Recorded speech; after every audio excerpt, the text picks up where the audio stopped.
We're so glad that you're joining us again. Today we're going to talk about the slow fade of defensive responses.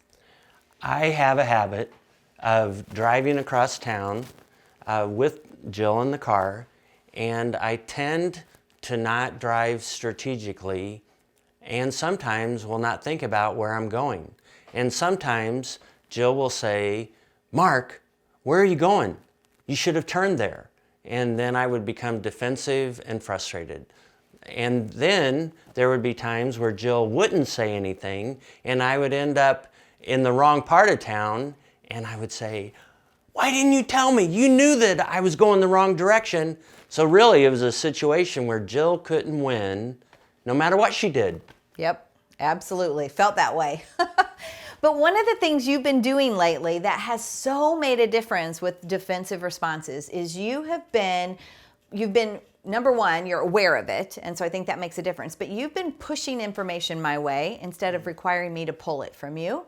Mm-hmm. And that has made such a difference. So what Mark's actually been doing is he has been getting in the car and we'll pull out of the driveway and he'll say, "You know what, traffic's kind of heavy right now. So I'm going to take GE Road up to Main Street, and that way I hope that I will maybe miss some of the traffic on Veterans Parkway." And at that point in time, I'm like, okay, sounds good, because that makes me trust him more. He's just pushed information. I know he's thinking about it. We're not going to end up somewhere else. I mean, there's been many times we were headed to the grocery store and he ends up at church. And so talk about distracted driver. Yeah. But by pushing that information, you have increased my trust, and it's kind of given some accountability too, because then I understand if you kind of go somewhere and you make a wrong turn, then I can go, "Oh, wait a minute, did you really mean to do that?" Because it's amazing how easily we can get distracted. And so it's really reduced frustration, and I've loved that. And so we eventually, the more that you and I have talked about this, the concept of pushing information instead of requiring your spouse to pull it from you has really begun to really dial down that defensiveness. And you've been doing the same thing as we both have worked to push information to one another. It is just so helpful. You have, because you are an internal processor, and you make all of these thoughts and decisions inside your head, it's been super rewarding to me when you would let me know, "Hey, these are things that I'm thinking about, and I thought you ought to know about them," rather than making the decision and then letting me know what we decided. Exactly. It's been huge for me to know what you're thinking about. Right. And so I think that has made a big difference. It's helped me to get stuff out of my head, and it's really honoring to you. But it's work. Yes. It is work. I think we're both having to think about that more intentionally. And I think the other thing that has made such a difference, and I think this is so important, is that we have to recognize that the words that we say to each other, and not only the words that we say to each other, but the tone of the words that we say to each other, makes such a difference. There's huge power, both positively and negatively. So actually, let's look at what God's word says. So in Proverbs, this is verse 18:21. This is what it says: "The tongue has the power of life and death." Wow, that's huge. The tongue has the power of life and death. And so our words can bring life to our spouse, our words can bring life to our marriage, or our words can bring death to our spouse, death to our relationship. And so we really have to weigh those out. How about Colossians 4:6? "Let your speech always be gracious, seasoned with salt, so that you may know how you ought to answer each person." Just a reminder. And then there's another one in Proverbs 29. This is 29:20. "Do you see a man who is hasty in his words? There is more hope for a fool than him." Wow, that really talks about measuring our words. And one of the things that I have found helpful in beginning to turn this around is I have found helpful to pause, to really slow down. And I would say during our separation and when I was treating you, in a way that was surprising to you, part of the way I could do that is I would pause and I would slow down, and I wasn't responding as quickly as I normally would. And what a difference that made in that season, to give you words of life instead of honestly what I was feeling, which oftentimes would not have brought life to our relationship. Absolutely. I think of many times that we've sat across the table from other couples that we're mentoring, and there's almost like there's this acceptance that I can treat you badly, I can say to you whatever I want, and you should be okay with it.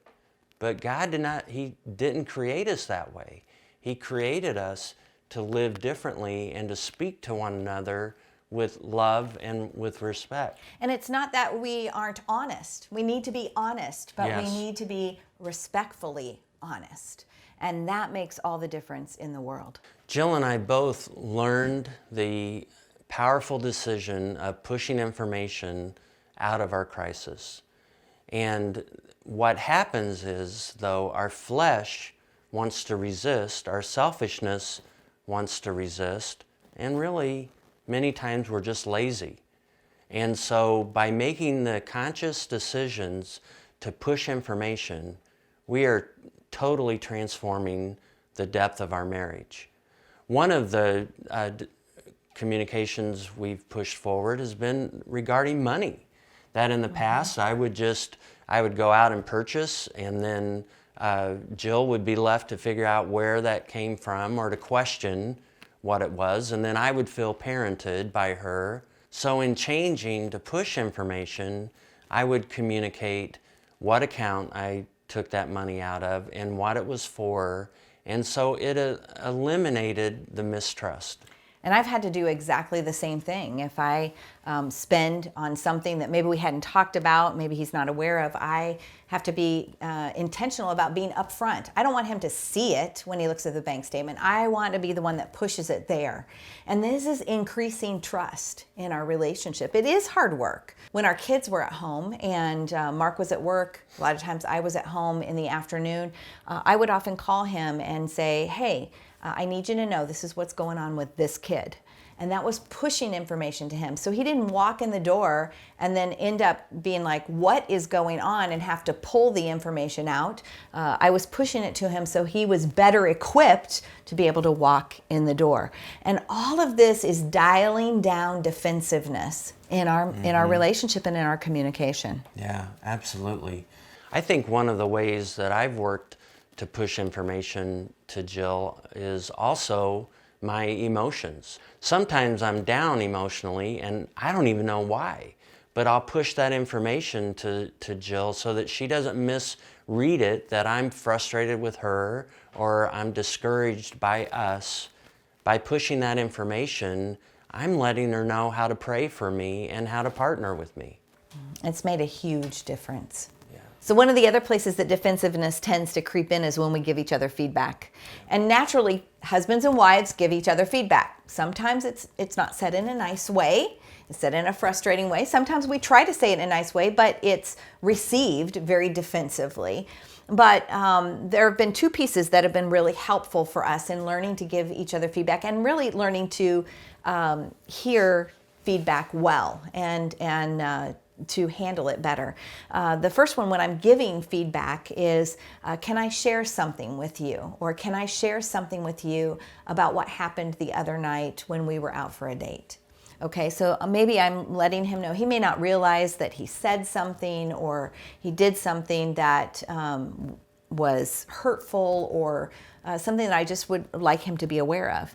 And so that's feedback. So I'm asking permission for that. And that has been helpful because it helps you kind of get your heart in the right place. And then on the receiving side, we've been doing two things. The first is we've been reflecting back what the other person said. So if I communicate something to you, instead of you disagreeing with it, instead of you saying, well, you this and you that, you're actually saying, well, what I hear you saying is this. And then you're reflecting that back to me. And man, it makes me feel heard. That makes all the difference in the world. It makes me feel heard. And so I think that has been huge. And the second phrase we've been using is I can receive that. So when we're on the receiving side, okay, so maybe Mark tells me something and it's hard for me to hear. Honestly, none of us wants to hear something that's bad about us, or something that is a place that we maybe unintentionally hurt another person. But we also have to trust that they see things that we can't see. We have blind spots, and sometimes we need to hear about them. And so in that moment, maybe he will say to me, you were a little amped up when you were talking with the kids. And I think that was maybe ineffective. And I just want to encourage you to pause and take a deep breath before you enter into something like that again, okay? It's hard, and I want to be defensive, but I know that he's right. And so when I can actually say, I receive that, sometimes I'll even say, and let me think about it just a little bit. But then that lets me digest it and begin to process that and receive that feedback. And we're becoming safer with each other. Yeah. I think that's been key, is becoming safer with each other in learning these phrases in which to begin that discussion of feedback. It allows us to get in the frame of mind where we can hear, and then we both are working so hard to hear what the other person is saying, and then to honor them, to honor that we just heard this and that we value this. But it also gives us an opportunity to discuss that we may not agree, but we still want to honor one another in here. And it's not that we aren't honest. We need to be honest, but we Yes. need to be respectfully honest. And that makes all the difference in the world. Yeah. In Ephesians 4:29, let no corrupting talk come out of your mouths, but only such as is good for building up, as fits the occasion, that it may give grace to those who hear. So the question that we ask you to consider today is, are you bringing life or death to your marriage with your words?